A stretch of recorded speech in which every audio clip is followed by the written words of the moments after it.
स्वधास्तोत्रं ब्रह्मोवाच स्वधोच्चारणमात्रेण तीर्थस्नायी भवेन्नरः मुच्यते सर्वपापेभ्यो वाजपेयफलं लभेत्। स्वधा स्वधा स्वधेत्येवं यदि वारत्रयं स्मरेत् श्राद्धस्य फलमाप्नोति कालस्य तर्पणस्य च।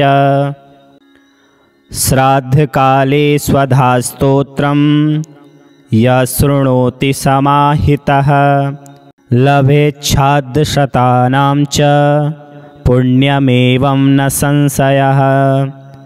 स्वधा स्वधा स्वधेत्येवं त्रिसन्ध्यं यः पठेन्नरः प्रियां विनीतां स लभेत् साध्वीं पुत्रगुणान्वितं।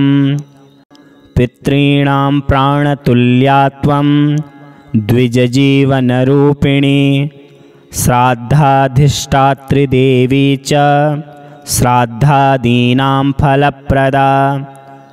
बहिर्गच्छन् मन्मनसः पितॄणां तुष्टिहेतवे सम्प्रीतये द्विजातीनां गृहीणां वृद्धिहेतवे। नित्या त्वं नित्यस्वरूपासि गुणरूपासि सुब्रते आविर्भावस्थिरो भावः सृष्टौ च प्रलये तव। ॐ स्वस्तिश्च नमः स्वाहा स्वधा त्वं दक्षिणा तथा निरूपिताश्चतुर्वेद षट्प्रशस्ताश्च कर्मिणां। पुरासि त्वं स्वधा गोपी गोलोके राधिका सखी धृतोरसि स्वधात्मानं कृतं तेन स्वधा स्मृता। इत्येवमुक्त्वा स ब्रह्मा ब्रह्मलोके च संसदि तस्थौ च सहसा सद्य स्वदासाविर्बभूवः। तदा पितृभ्यः प्रददौ तामेव कमलाननां तां सम्प्राप्य ययुस्ते च पितरश्च प्रहर्षिता। स्वधास्तोत्रमिदं पुण्यं यः शृणोति समाहितः स स्नातः सर्वतीर्थेषु वेदपाठफलं लभेत्। स्वधोच्चारणमात्रेण तीर्थस्नायी भवेन्नरः मुच्यते सर्वपापेभ्यो वाजपेयफलं लभेत्। स्वधा स्वधा स्वधेत्येवं यदि वारत्रयं स्मरेत् श्राद्धस्य फलमाप्नोति कालस्य तर्पणस्य च।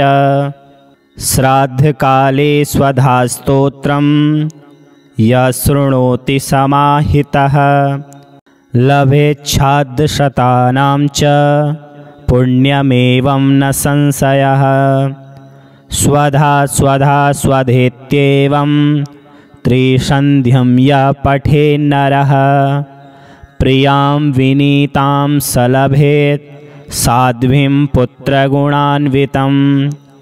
पितॄणां प्राणतुल्यात्वं द्विजजीवनरूपिणी श्राद्धाधिष्ठात्री च श्राद्धादीनां फलप्रदा।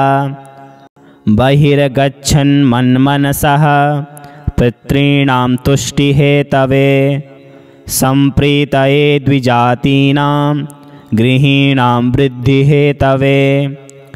नित्या त्वं नित्यस्वरूपासि गुणरूपासि सुब्रते आविर्भावस्थिरो भावः सृष्टौ च प्रलये तव।